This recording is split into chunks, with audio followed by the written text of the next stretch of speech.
cosa es? ¿Qué complementos cubre ese taller? ¿Cuál? ¿Cómo que complementos? Cualquiera menos. Todo menos impacto social. Muy bien, buenas tardes. Vamos hoy a hacer dos clases prácticas de clase 7 y la clase 8. La clase 7 tiene que ver con factores pronósticos, factores de riesgo y esto que se llama historias naturales de enfermedad.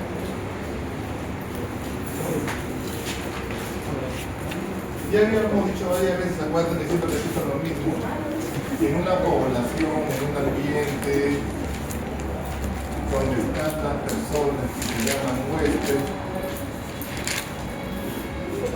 hay personas que se enferman y otras que no se enferman.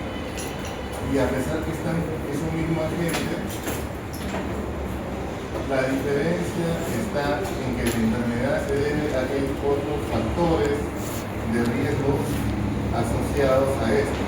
Mientras más factores tenga, el huésped es más débil y dependiendo de la gente y las características lo va a infectar en un ambiente que puede ocurrir. Entonces, lo que siempre buscamos es eso, ¿no? ¿Cuál es la causa y cuál es el efecto? Esa es la causalidad que hemos visto en la clase número 4. Hemos visto estudios de corte, caso de control que ven esto. La idea es buscar las explicaciones del por qué suceden los eventos. En general, nada ocurre al azar. No es que te enfermas porque de pronto tuviste mala suerte. Siempre hay un factor. Entonces, las enfermedades no ocurren al azar. Ya hay una predisposición del huésped o en un ambiente o en la gente que tiene que ver con tu infección. La enfermedad nunca se distribuye homogéneamente. ¿Quiénes se afectan más siempre? ¿Los más pobres o los más ricos? Los más pobres, no porque sean pobres, no porque no tienen agua, no tienen desagüe, no tienen alimentación, desnutridos, agua, desagüe. Entonces tienen más chance. Entonces siempre se distribuye heterogéneamente. Tiene factores asociados para ser causales. Dijimos que para que haya causa y efecto, ¿se acuerdan que les conté que tenía que haber los criterios de Bradford y Hill? Pregunta de examen. ¿No? Estos criterios se relacionan con esto, con temporalidad, fuerza de asociación, consistencia de la observación, la especificidad de la causa, la característica biológica y la plausibilidad. Esta es pregunta de examen, ¿no? Muy bien, entonces la causalidad tiene que ver con lo que es causa, efecto, y toda causa hay un efecto. Uno modelo que hemos venido hablando es este, ¿no? La tríada epidemiológica, que lo repito cada rato. ¿Qué es esto? La tríada es como un triángulo. El agente, bacteria, hongo u otro, el huésped, el hombre y el ambiente donde ocurre el evento. Y hay otros que son el modelo de causas componentes, que no lo hemos visto porque es mucho más complejo. Entonces la tríada epidemiológica, esa es la tríada epidemiológica, como hemos visto. Esto es importante porque son los tres elementos claves, ¿no? Y las variables epidemiológicas son tiempo, espacio y persona, que es diferente, ¿eh? Tiempo, espacio y persona son las variables. La triada es el agente, el huésped y el ambiente. Y en algunos casos, como el libro de Gordy, pone también al vector al centro porque para que la gente llegue al huésped necesitan sobre todo las metaxémicas, no dengue, malaria, zika, un vector que lleve la enfermedad al parásito para que inocule al huésped y se pueda enfermar. Entonces el vector cumple un rol importante en ese proceso. Una cosa importante es que aparentemente esto es sencillo, ¿no? El agente debe ingresar al huésped, ¿ok? Pero para que ingrese no es solo eso, existe lo que se llama la cadena epidemiológica. Hay 6 pasos que deben cumplir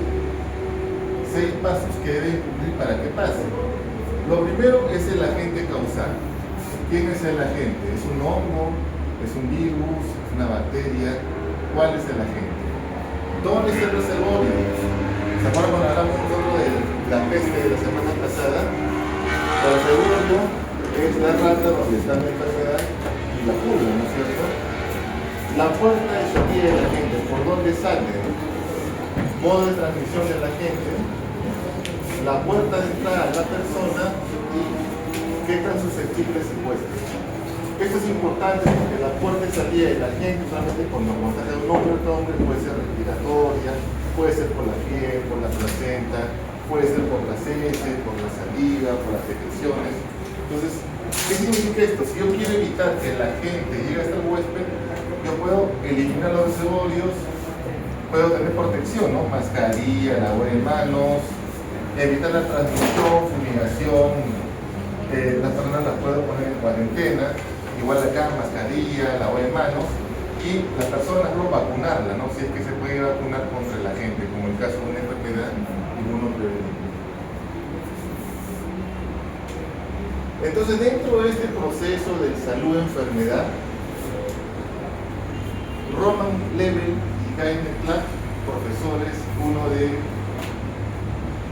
Harvard y el otro de la Universidad de Columbia, escriben un libro que se llama Medicina Preventiva para los médicos de su comunidad. ¿Y qué trata de esto? Acerca justamente de la historia natural de la enfermedad. ¿Y qué es eso? Es la evolución natural de cualquier proceso patológico desde su inicio hasta su resolución sin que intervenga el hombre. Por ejemplo, se contagia a la persona con tuberculosis y si no hay tratamiento va a haber todo un ciclo, ¿no es cierto? ¿Qué puede pasar? Que se cura o se muere o queda con secuelas, ¿no es cierto? Y ustedes cuando estudian patología, incluso patología, lo que hacen es estudiar esto, ¿no? Los procesos que van apareciendo en el tiempo hasta que la persona se pueda morir. La idea es que nosotros no vamos a dejar nada, vamos a tener que hacer curación, pero para entender qué es lo que pasa, hay procesos que se van apareciendo y el cuerpo va enfermando con el tiempo de la cronicidad. Entonces, ¿esto qué es? Es como una descripción de lo que ocurre desde el inicio hasta el final, sin ninguna curación, y se ve todos los procesos que ocurren en el tiempo para poder identificar las características de la enfermedad. Entonces, eso se llama historia natural de la enfermedad. Tiene dos partes. Un periodo prepatogénico, ¿no? Prepatogénico significa antes, este es prepatogénico y el otro es el patogénico. ¿Qué significa? Antes que te enfermes, hay factores que pueden intervenir. Tanto hablamos de la gente, del huésped o del ambiente. Por ejemplo, el agente no es igual una TB sensible que una TBC XDR, ¿no? O un dilogo resistente, es diferente. No es igual un huésped con diabetes mellitus, con HIV. No es igual hacinamiento, ¿no es cierto? ¿Se dan cuenta? Estos factores pueden sumarse y la persona cuando ya se enferma y se contagia, inicia el periodo patogénico. Es cuando inicia la enfermedad. Entonces hay dos periodos. Antes de enfermarse, están estos factores que existen y el periodo patogénico donde ya se enferma la persona. En el prepatogénico aún no se desarrolla la enfermedad. Las células, los líquidos aún no han sido involucrados y todavía no hay el primer inicio, pero sí hay riesgo de poder enfermarse. Entonces, en ese periodo prepatogénico es importante esta relación, ¿no? Esta triada, el agente, el medio ambiente y el huésped, ¿cómo están? Cómo se interrelacionan y qué factores pueden contribuir a que esta persona finalmente se enferme y logre hacer la enfermedad y siga todo un camino de curación, secuela o postración. Entonces, en el prepatogénico tenemos la interacción y cómo esta se relaciona. El primero es el agente patogénico y tiene que ver con algunos elementos, no solo son los biológicos, ¿no? Hay también físicos, hay químicos y mecánicos, por si acaso. Los más conocidos son los biológicos, tenemos entre ellos las bacterias, ¿no? Están haciendo bacteriología. Dime un nombre de una bacteria. ¿Ah? ¿Una bacteria? Sí.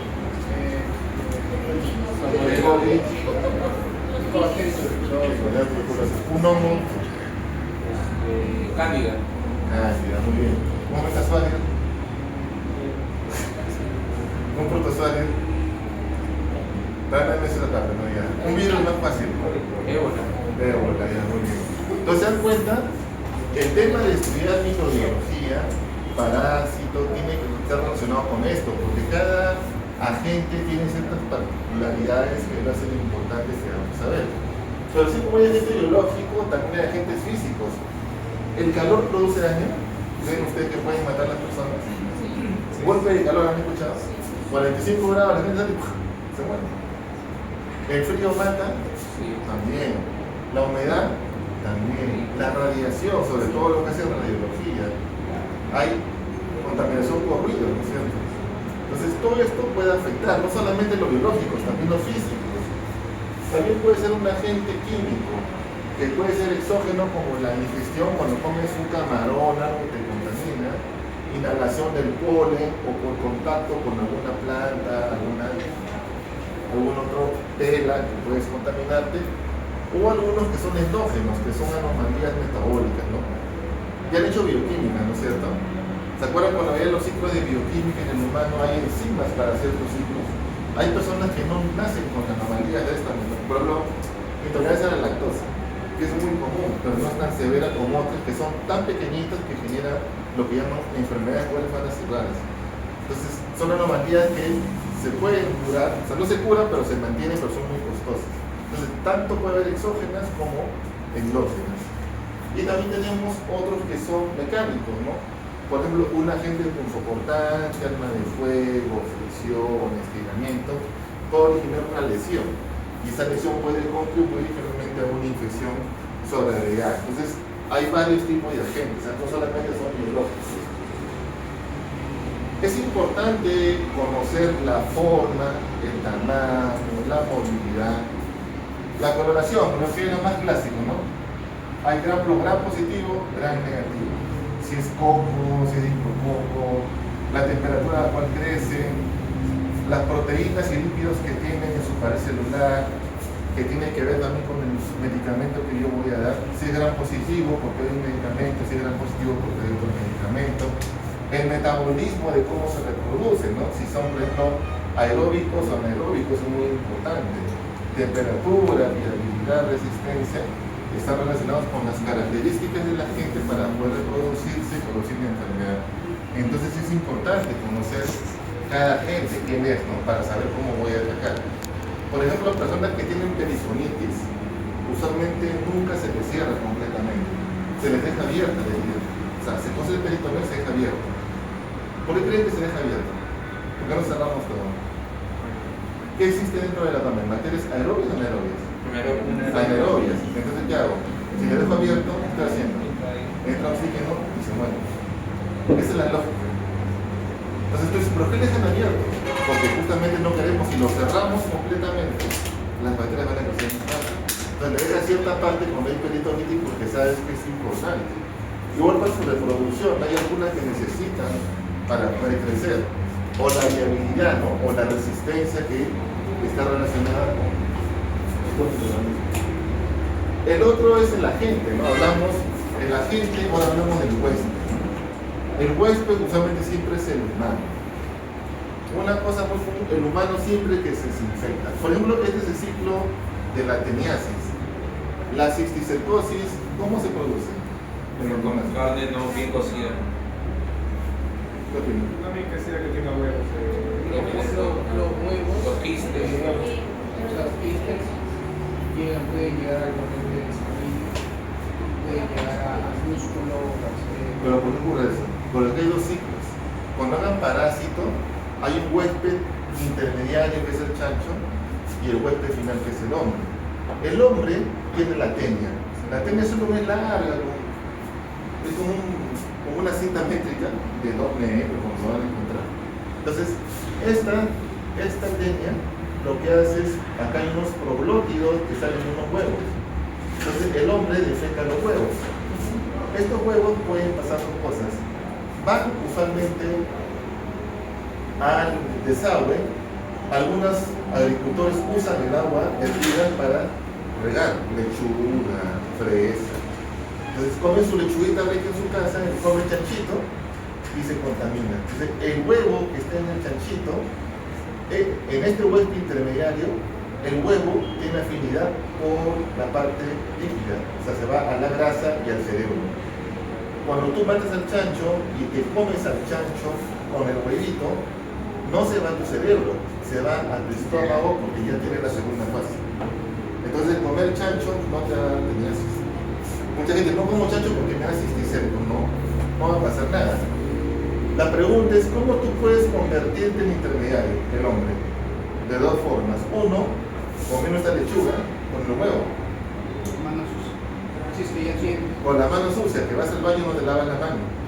Y tú mismo te autocontaminas, que puede ocurrir. O sea, puede comer chancho con El chancho no pasa nada. No, pero tú ya al tener botar los huevos, tú con las heces ahí. Claro, sería que no se no te limpia bien la mano.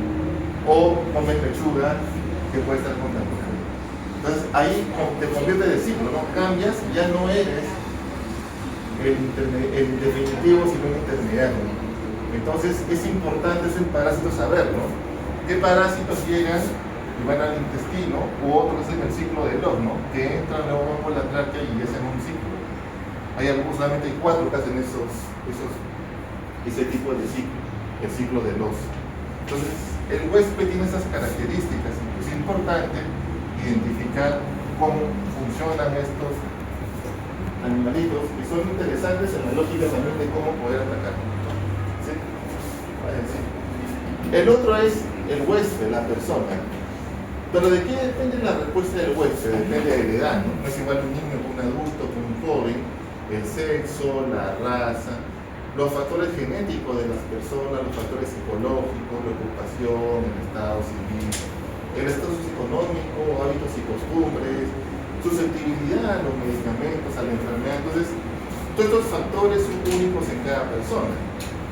Bien cierto que tenemos parte de esto en nuestra herencia genética. ¿Se acuerdan? Conocimos los campos de la salud en el primer trabajo. Tenía que ver justo con esto, ¿no? El estilo de vida, los factores genéticos, que es lo que nosotros asociamos, pero también hay dónde vivimos y qué hacemos, que están relacionados con esta persona y cómo se contagia. Entonces ya están los 3 elementos y el otro sería el ambiente, ¿no? Que son las condiciones donde esto ocurre. Si en un ambiente hay, por ejemplo, cambio climático, hay menos frío, los insectos pueden llegar más alto, va a haber más enfermedades más cercanas o puede haber movilidad de ciertos animales a ciertos otros lugares donde van a haber enfermedades que van apareciendo por cambio climático. Entonces de estos 3 es importante porque hay que ver clima, por ejemplo, ¿no? Región geográfica.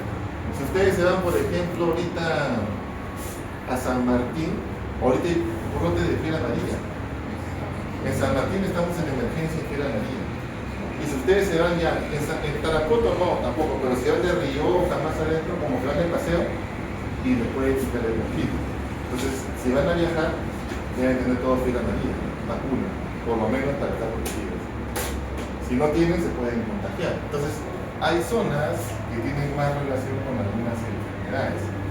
Igual, las condiciones que determinan el ingreso económico, ¿no? El tema biológico, reservorios de vectores que pueden ocurrir en lugares, por ejemplo, los que han ido a Marcahuasi, ¿conoces a Marcahuasi? ¿Han escuchado? La parte chusita hacia arriba, ahí hay leishmania. La leishmania es una enfermedad que te sale como una herida necrotizante, que al final se va comiendo, si es que la piel es una herida, pero si no se ve en tu cartílago, se come el cartílago. Entonces a veces llega un señor con una gasita y cuando se levanta no tiene nariz, hay un hueco nada más. Son usualmente personas de la sierra que han ido a trabajar a la selva, a talar árboles o a hacer minería ilegal. Se dan su dinero y se lo regresan con la leishmania. Y como no saben qué es un echan mentolato, crema, sábila, pero eso no va a durar. Y hemos tenido casos actuales, tenemos leishmania. Como digo, en el Perú existe todo, así que todo lo que piensen, casi hay en el país. Pregunta de examen. Entonces, estamos hablando de que hay factores de riesgo para la enfermedad. Los factores de riesgo se dan antes de enfermarse. Cuando ya te enfermas, son factores pronósticos. Opa. Los factores de riesgo son aquellos factores que conllevan como un estímulo a enfermarte, o sea que es antes que te enfermes. Cuando ya te enfermas, se llaman factores pronósticos. Entonces, estos factores de riesgo son ciertas variables asociadas con la probabilidad del desarrollo de una enfermedad, pero que no son suficientes para provocarlo. ¿Se acuerdan cuando vimos causa necesaria, causa suficiente? ¿Se acuerdan? Sí. ¿Sí? Entonces, es eso, ¿no? O sea, para ser uno necesaria es que haya el vacío de Koch, pero es suficiente para que se genere enfermedad. No, porque yo te puedo soplar, pues te enfermas tú, la hermana se enferma. Entonces, esta relación son esos factores que van a ayudar a que te puedas enfermar. Entonces, la presencia del factor de riesgo significa un riesgo que aumenta la posibilidad que en el futuro estas personas se puedan enfermar. Factor de riesgo, ¿no? Muy bien. Ahora, la otra parte, ya hemos hablado de toda esta parte. Ahora hablamos de la parte de los factores del patogénico. El patogénico tiene tres partes: la parte subclínica, la clínica y las complicaciones. La subclínica es una vez que te infectas, hay un periodo, como una ventanita, ¿no? Cuando tú dices, me siento medio raro, me duele la cabeza, no sé, tengo malestar, no estás resfriado todavía, pues estás así como que, qué raro, que está pesado. ¿Qué pasa en tu cuerpo? Ya está habiendo reacciones. Hasta que de pronto ya acá comienza la tos, ¿no? La tos, la fiebre, estornudo. Eso ya es la parte clínica. Ya hay manifestaciones clínicas y luego el proceso de que te vas a curar o te vas a complicar. Y acá tiene que ver justamente también algunas características del huésped para ver qué pronóstico tienes. Entonces, el factor pronóstico tiene que ver con la muerte o la recurrencia del proceso o invalidez. Es decir, acá son factores, ¿qué era? ¿Te acuerdas? De riesgo. Y acá son factores pronósticos, que es la sobrevida del paciente. Entonces, aquí están los dos. Los factores de riesgo son los que condicionan la probabilidad de presentar una enfermedad. Dichos factores pueden estar presentes en la población sana y es imprescindible para la prevención primaria, que vamos a ver más adelante. Mientras que los factores pronósticos predicen el curso clínico de la enfermedad y es importante para la prevención secundaria y terciaria. Pregunta exacta. Por ejemplo, si hay una persona que tiene un infarto al miocardio, antes que tenga el infarto, ¿qué factores son los que puede darle infarto al miocardio? La edad, ¿no? Que sea adulto, que sea sexo masculino, que tenga LDL elevado, que tenga HL descendido, que fume y que tenga hipertensión. O sea, esto le puede conllevar a tener la enfermedad. Pero vamos a ver que ya dio el infarto. Entonces, si le da el infarto, ¿cuál es el pronóstico de vida? ¿De qué depende? Si el infarto, la edad que pueda tener. Si es hombre, si ha tenido otro infarto previo, si sufre de hipotensión o insuficiencia cardíaca congestiva o cardiomegalia, probablemente cuando el infarto le dé, estas personas se van a morir. Pues tiene más riesgo, ¿no? Tiene más riesgo cardíaco de poder enfermarse. Entonces, estos son antes de enfermarse y estos son después de enfermarse. Para algunos son parecidos, ¿no? Si estos son para que te dé la enfermedad y este es para ver tu sobrevida que podría ocurrir. Porque un infarto se puede dar varias veces. Un infarto no te puede matar. Hay que tienen 5 infartos. Han tenido suerte porque no ha sido justo en la fila de Purkinje, que es la conductibilidad, entonces tienes chance. Te por aquí, está por allá, suerte. Lo otro es la tensión, ¿no? Que de un infarto te llevan al toque. Si se demora, se pueden ver, no se saben qué hacer, no te ponen el stent, ya cuando llegas o te ponen heparina al toque, o te ponen anticoagulante. Entonces, tiene que ver con la respuesta cardiológica de emergencia de los equipos de los establecimientos, lo cual realmente es bastante crítica y no hay mucho sobrevida a esos pacientes cuando ocurren en los establecimientos. El patogénico tiene que ver con los signos y síntomas. La vez pasada le dijimos, ¿cuál es la diferencia entre signos y síntomas? ¿Se acuerdan? ¿Qué es un signo? ¿Ah? ¿Qué es un signo? Signo es lo que se evidencia, ¿no? Lo que se puede medir. Y síntoma es lo que te dice el paciente. Y yo siempre les digo que esto es importante porque esto es la base de la enfermedad. Lo que tienen ustedes que hacer es identificar signos y síntomas y asociarlos a un órgano, a un aparato, sea respiratorio, sea diarreico. Ahora, las personas a veces tienen 2 o 3 enfermedades a la vez. A veces uno se centra en una enfermedad y tiene otra, es diabetes, tiene hipertensión y viene por COVID. Tú lo tratas por COVID, que es hipertensión y la diabetes. No se cura, no se mejora si está diabético. Y no se da cuenta y nadie se da cuenta. Entonces hay que preguntar, ¿no? Estos signos y síntomas. Igual, ¿tienes fiebre? Sí, tengo 38. ¿Te mediste? No, me puse está caliente. La clásica, ¿no? No se miden las personas la temperatura. No sé por qué, es muy común, ¿no? Te duele la cabeza. ¿Cómo es la cefalea? Es frontal, es occipital, punzante, es temporal, es compulsar, es opresión. Sientes que la cabeza te hace tic-tac, te tira. O sea, todos esos temas son diferentes a otros cuadros que pueden aparecer. Como les comenté, ¿no? Un joven entre 25 y 30 años que tenga dolor de cefalea permanente en un solo lugar puede ser aneurisma, que es lo más común. Le duele el tipo de aneurisma y se murió. Ya tenía un tema crónico. No es el estrés, no son las clases, no debe ocurrir. En cambio, un adulto puede ser otro tipo, puede ser una neuralgia, puede ser un problema psicológico. Hablamos que en el periodo patogénico, para que la enfermedad ocurra, hay algunas características de estos microorganismos que tienen que haber, como la infectividad, la patogenicidad y la virulencia, que hemos hablado varias veces. La infectividad es la habilidad de la gente para invadir y adaptarse al humano.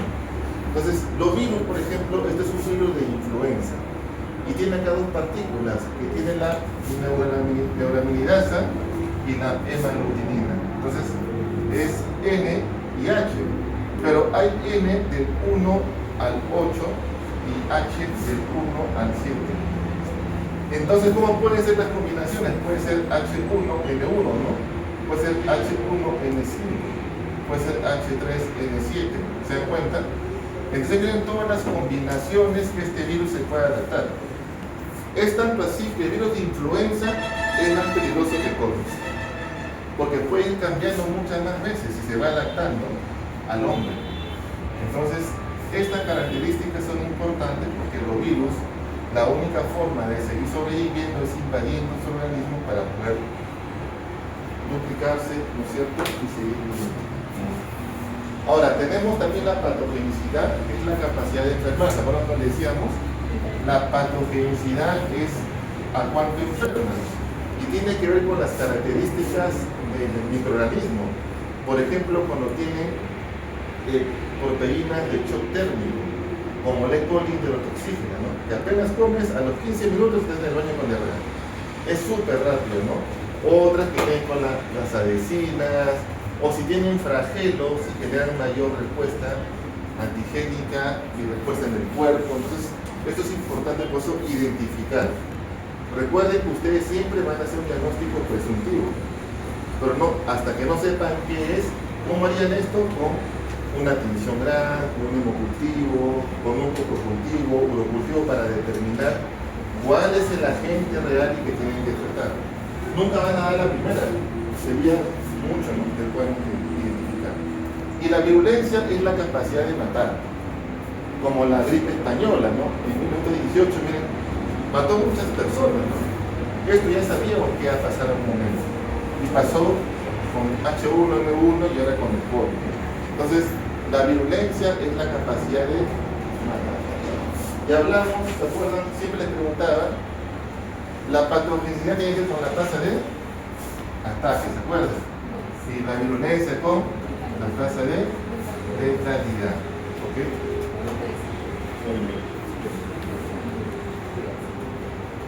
Continuando con la enfermedad, ¿qué pasa? La enfermedad se puede curar o puede desaparecer.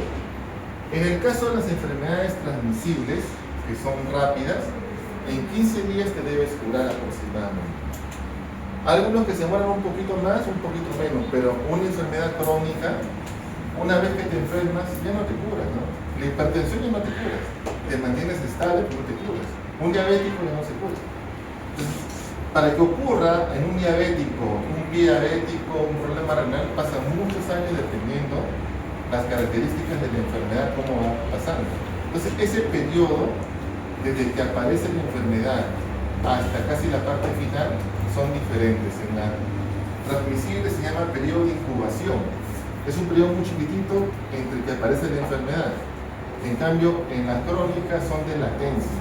¿Por qué? Porque estas personas van perdiendo la capacidad enzimática o la capacidad para poder mejorar los sistemas del cuerpo, y esto es más largo, ¿no? Un diabético no se enferma tan pronto, ¿no? Hay procesos que van apareciendo en el tiempo, por eso se llama periodo de latencia, que es mucho más largo. Esa es la diferencia. Entonces, en resumen, tenemos que hay dos periodos, ¿no? El prepatogénico y el patogénico. Prepatogénico tiene que ver con la triada del agente huésped ambiente que se disrumpe, y cuando se disrumpe origina el periodo patogénico. Lo primero que ocurre aquí es una modificación del agente y luego alteración tisular, y acá ya aparece el cuadro. A partir de acá aparece el horizonte clínico, que tiene que ver con los signos y síntomas, ¿no? Luego tiene que aparecer la enfermedad propiamente dicha, la incapacidad que genera la enfermedad, el estado crónico, la invalidez y finalmente la muerte.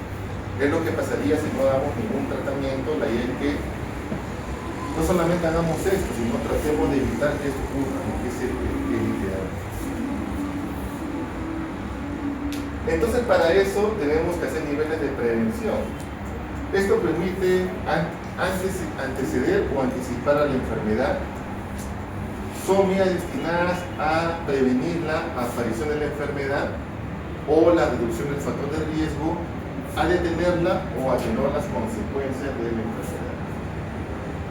Los objetivos de la prevención es evitar, ¿no es cierto?, que esto se desequilibre. Entre la gente, el huésped y el ambiente, cuando está sano, esto está en equilibrio. La idea es que esto no se equilibre con una actividad de prevención. Evitar que la enfermedad siga apareciendo o sea mucho más grave. Impedir que esta persona pueda contagiar a otras con casos secundarios. Limitar la incapacidad, es decir, cuando te enfermas, la idea es que te quedes lo más cercano posible, lo que quede con la secuela, que es más complicado. Y facilitar la reinserción social de la persona enferma a su equipo. Pregunta: ¿cuántos niveles de prevención hay? 3. Primaria, secundaria y terciaria. ¿Okay? La primaria se relaciona con limitar la incidencia de la enfermedad mediante el control de causas y factores de riesgo. Es decir, acá está la primaria, que tiene que ver con esto, reducción de factores de riesgo. ¿Cómo hago que estos factores disminuyan? Y las formas para que esto ocurra, lo cierto, son de dos formas: promoción de la salud y prevención de las enfermedades.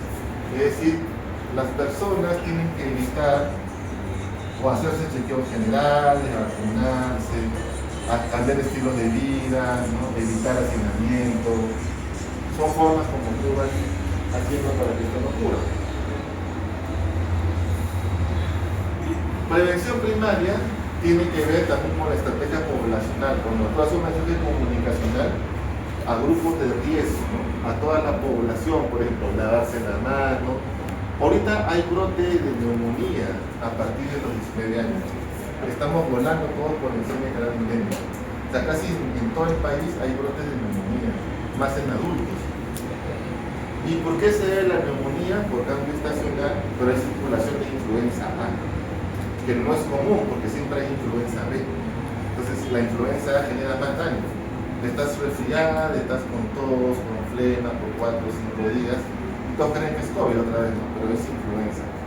Y están muchos días mal, y con secuela de 4 o 5 días más en cama con un problema de tos. Entonces, por ejemplo, grupar al riesgo significa que yo hago comunicación conjunta, ¿no?, para toda la población, para que pueda identificar un signo de alarma o vacunación.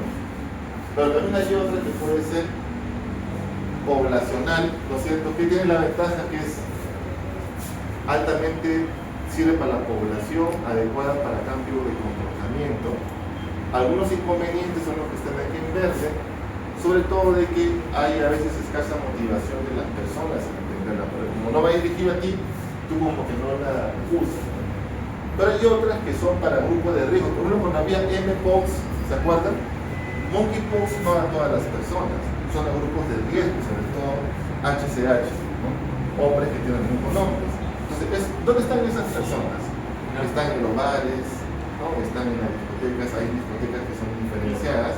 Entonces, hay que hacer propaganda, decir, oye, vacúnate, tienes una lesión, anda que te cure, chequéate, no va a ser que se infectar. Entonces, este es diferente, porque el riesgo está orientada ya al grupo de riesgo.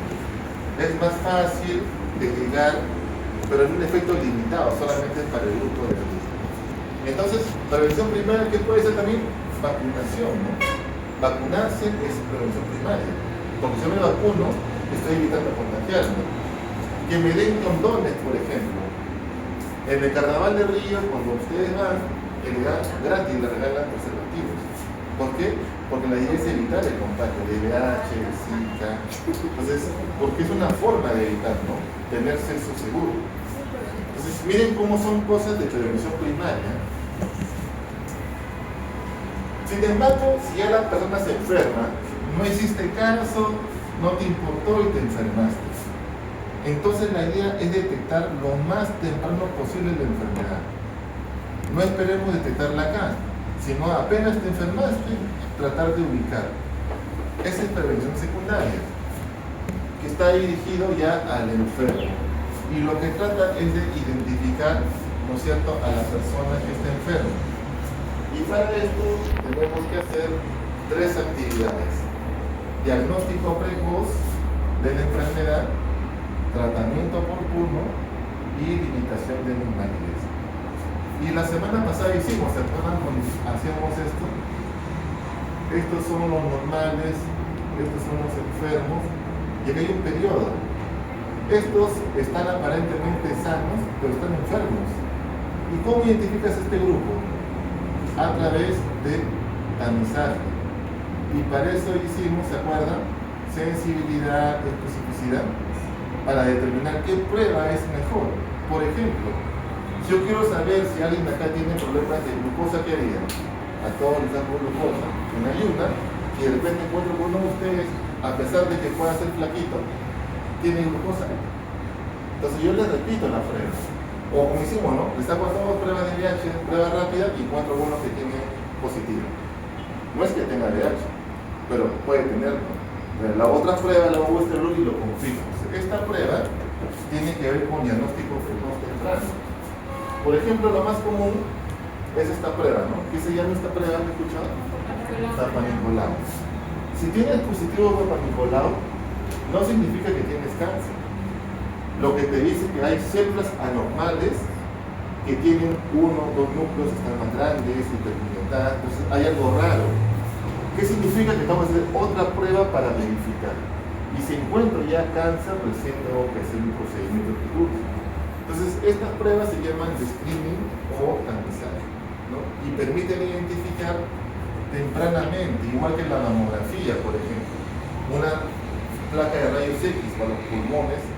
De repente estás mal. Hay personas que tienen tuberculosis, tosen un poco y no tienen ni siquiera sangre, porque la caverna no está cerca del bronquio, está más atrás.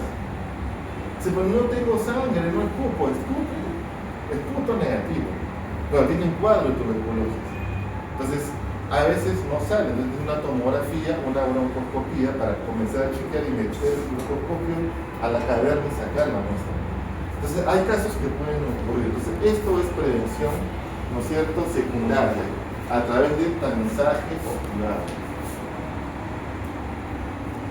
Tenemos que ver que la prueba es sensible y específica, sencilla y barata, segura, para poder intervenir.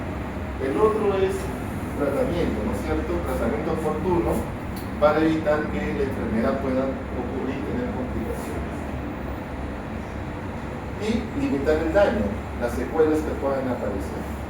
Y la terciaria ya tiene que ver con la rehabilitación, ojo, con la rehabilitación, es decir, recuperar a la persona lo más que podamos para que haga sus actividades. Con lo que hace con hemiplegia, ustedes han visto en la calle personas que tienen hemiplegia, ¿no? Que están con bastón o caminan con el brazo, pero por lo menos caminan. Entonces ya tienen cierta libertad de actuar. Pero esto es importante porque esto es paliativo realmente. No ayuda mucho, es súper costoso, pero la idea es que puedan seguir su vida lo más solo posible para que se realice. La terciaria está encaminada a reducir las secuelas y discapacidades y minimizar los sufrimientos causados por la pérdida de salud y la enfermedad. Muy bien, entonces esto es lo que hemos visto. Aquí están las actividades, en resumen: prepatogénico, patogénico. En el prepatogénico, prevención primaria; en el patogénico, secundaria y terciaria. Tiene que ver con protección a la salud y con promoción. Protección con vacunación, entrega con preservativos, promoción con comunicación de riesgo, diagnóstico precoz, pruebas de tamizaje, tratamiento oportuno y rehabilitación, que ya sería el terciario, ¿no? Esta es pregunta de examen, ¿no? Muy bien. Y la clase número 8 ya tiene que ver con los tipos de estudios que hemos visto y que es la introducción a la clase número 9. Hablamos que hay diferentes tipos de estudios: los descriptivos y los analíticos.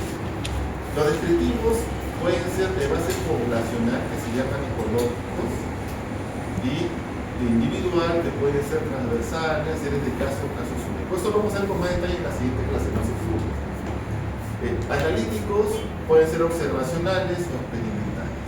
Observacional, yo no manipulo la variable; en el experimental sí. Observacional puede ser estudio de casos y controles y estudios de cortes que tienen comparación. Y los experimentales pueden ser ensayo clínico, ensayo de campo y ensayo comunitario que vimos la semana pasada. Entonces, dependiendo de estos, la evidencia va desde lo más abajo, que puede ser la experiencia de un experto, un reporte de casos, pero lo mejor es un estudio experimental, un estudio randomizado o un estudio, ¿no es cierto?, ensayo clínico, donde tú ya tienes una manipulación de la variable. Entonces, estudios randomizados son número 1, siguen la corte y siguen unos casos y controles, para que tengamos una idea de la importancia. Es importante dentro de estos conocer algunas preguntas cuando identifican, igual que para su tesis, por ejemplo, tienen que ver, ¿no? ¿Quiénes son los afectados? ¿Dónde están afectados? ¿Cuándo? Son los descriptivos. Describen la información. En cambio, estos son los que preguntan cuáles son las causas que van a tener. Si hacemos y manipulamos el experimento, serían experimentales. Si solamente miramos la variable, serían observacionales. ¿Okay? Entonces, en el ensayo clínico es una evaluación experimental de un protocolo, sustancia o medicamento. Usualmente se usa para mejorar la tecnología. ¿Se acuerdan cuando hubo la vacuna Sinopharm con el COVID? ¿Cómo la hicimos la vacuna? Hicimos prueba en el país. ¿Se acuerdan que salió en el comercio personas que quieran participar entre 20 y 59 años a tal lugar, a Cayetano y a San Marcos? La gente iba, yo quiero participar, ok, listo. Pasabas al vacunatorio y te ponían. Nadie sabía, era un frasco blanco. No sabía si era la vacuna o era agua. Entonces, algunos le ponen agua, otros le ponían la vacuna. Se hacía el seguimiento de ambos y se miraba cuántos se trataban en el tiempo. Y luego se compara al final. Eso tiene que ver con un ensayo clínico, que es mucho más importante para poder identificar un enfermedad.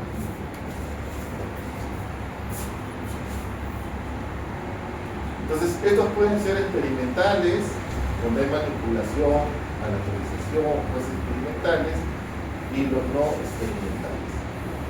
Los experimentales tienen que ver con la parte aleatoria, tienen que ver siempre aleatorización, donde es todo al azar y no se manipula. En cambio acá, la población inicial es igual que la final, pues se llama cuasi, porque la población no cambió al inicio, era la misma. Siempre hay que pasar de un grupo a otro grupo, ¿no? Tenemos dos grupos de resultados. Por ejemplo, que es un hueso, ¿eh? Más o menos. El hueso, para que esté calcificado, ¿qué necesita? Calcio. Cuando las mujeres entran a la menopausia, ¿qué pasa con el calcio en el hueso de las mujeres? Comienza a salir, ¿no es cierto? Disminuye. Entonces, usualmente las personas postmenopáusicas le daban calcio para que puedan tomar y puedan fortalecer los huesos. Y una forma como se mide es a través de la densitometría ósea. ¿Has escuchado? Es un aparato que mide la cantidad de calcio que tienes en el hueso. Entonces sale como unos dibujitos de que dicen, toman únicamente la muñeca, toman la pelvis y te dicen cuánto tienes. Hace 20 años este era un buen medicamento, pero es no fija mucho realmente la cantidad. Entonces, ¿qué dicen? Ok, voy a agregarle a otro, después le agregué calcio más vitamina D. ¿Por qué? Porque esto fija mejor el calcio, pero aún así es lento. Entonces lo que yo hago, finalmente lo hago, ok, voy a buscar un nuevo medicamento. El medicamento se llama alendronato. El alendronato es un nuevo compuesto que lo que hace es fijar mejor el calcio en el hueso. Y lo comparo con la gente que toma vitamina D más calcio. Y lo que hago es seguirlo, ¿no? Seguir en el tiempo para ver cuál es el efecto de ese hueso. ¿En cuál mejoró el calcio? Se supone que este mejora como 3 cruces y en este solamente una cruz. Si esto fuera así, lo comparamos, significaría que este medicamento es mucho más efectivo que este y por lo tanto este te da mayor seguridad de que tengas más calcio y por lo tanto habría menos fracturas, ¿no es cierto?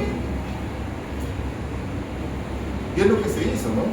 Si todas las personas, mujeres, postmenopáusicas, que no tengan ninguna enfermedad, a algunas se le da medicamento, a otras vitamina D más calcio, y se hizo un seguimiento al final de 8 meses, y se hizo una densitometría ósea al inicio, y una densitometría ósea al final. Entonces, esto es un ensayo clínico, ¿no? Hago seguimiento, voy viendo cómo va ocurriendo. Se parece una corte, ¿no? Voy de la causa al efecto. Y este bloque, este sorteo, siempre es al azar. Son grupos que se sortean a quién le doy el medicamento y a quién no. Entonces, eso es importante que tiene que ver con la manipulación. Si yo manipulo el grupo, ya me sale mal. Siempre tengo que ser al azar, aleatorizar. Usualmente para estas fases de estudios clínicos, esta molécula, antes de que se prueben los hombres, tiene que haber pasado varias fases, como la fase 1, 2, 3, 4. La fase 1 es la fase molecular, ¿no? ¿Cómo es la molécula? Hay moléculas, como tuvo un medicamento, el medicamento llega al hígado, en el hígado se comienza a haber problemas metabólicos. ¿Se acuerdan de los ribosomas? 50S, 30S, ¿qué hacen? Degradan el medicamento. Entonces, hay medicamentos que cuando tú los degradas se forman como espejo, que son levo o destro, ¿se acuerdan? Levo, destro. Entonces, hay medicamentos que la forma levo es bien y la forma destro es mala. Esos son los efectos secundarios del medicamento. Hay personas que le chocan un medicamento.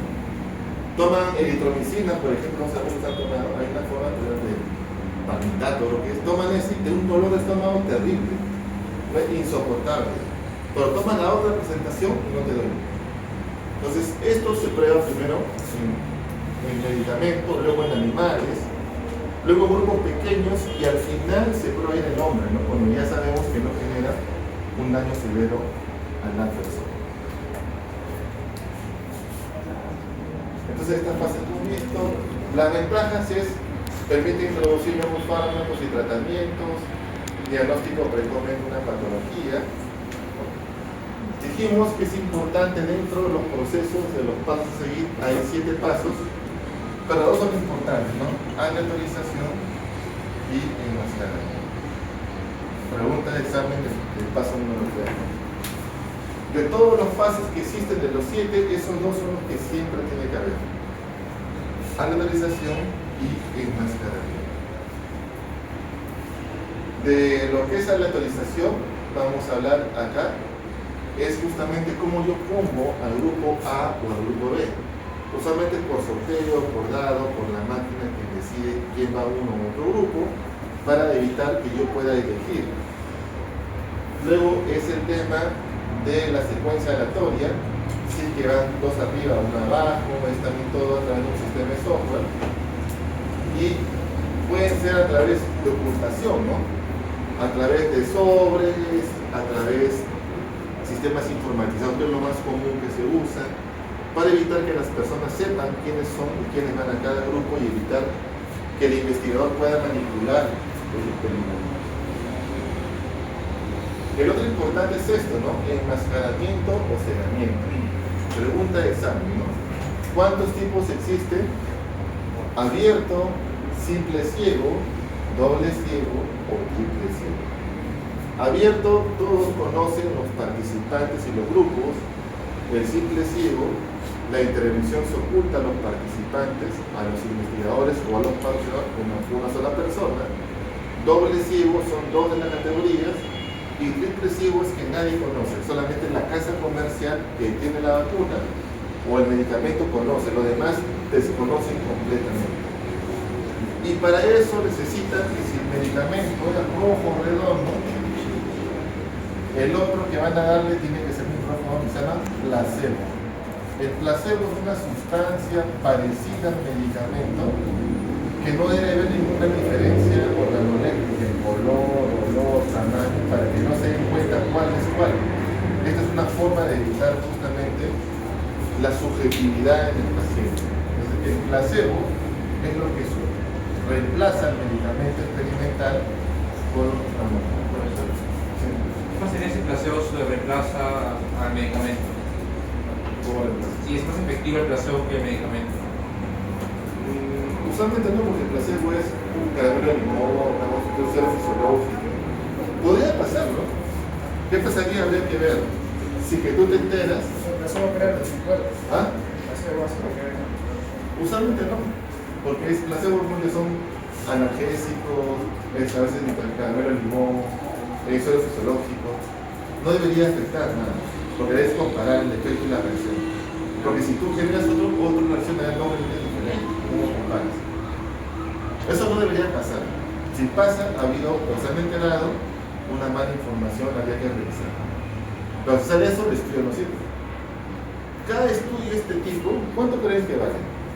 Valen como $100,000. Y lo más gracioso es, ¿cuánto creen que gana un investigador jefe de estos proyectos? ¿Saben cuánto gana? $50,000 por proyecto.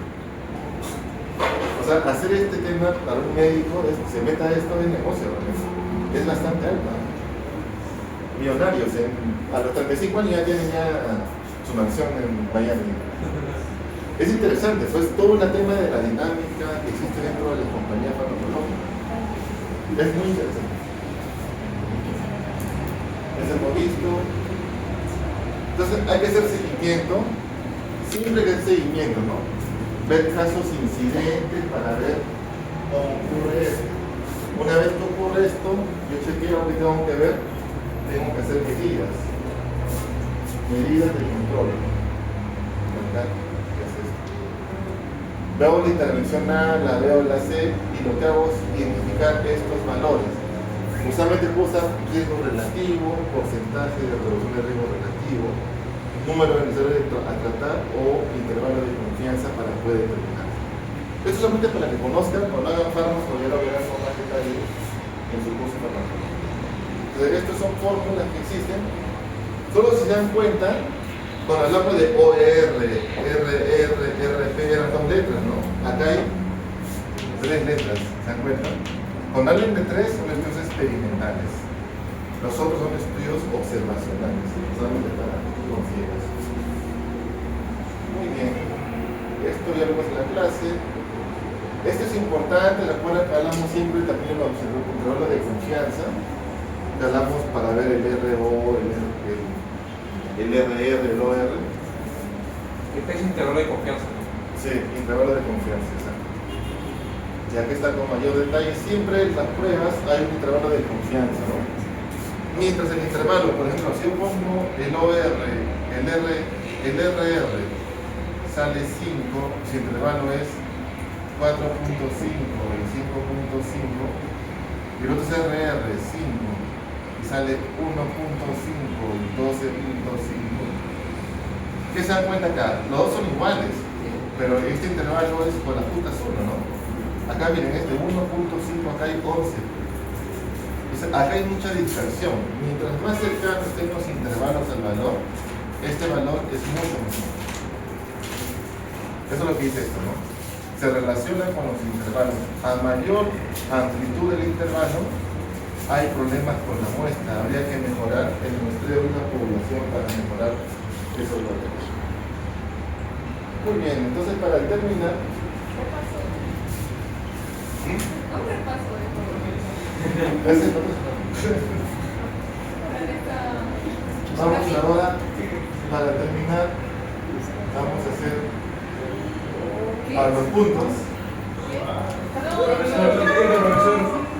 Cuando esas cosas se dan colágeno, porque también tengo, mi abuelita también sufre de detectar de baja densidad ósea y le dieron colágeno. Sí, también el colágeno es un complemento, pero ese medicamento es mejor, más importante.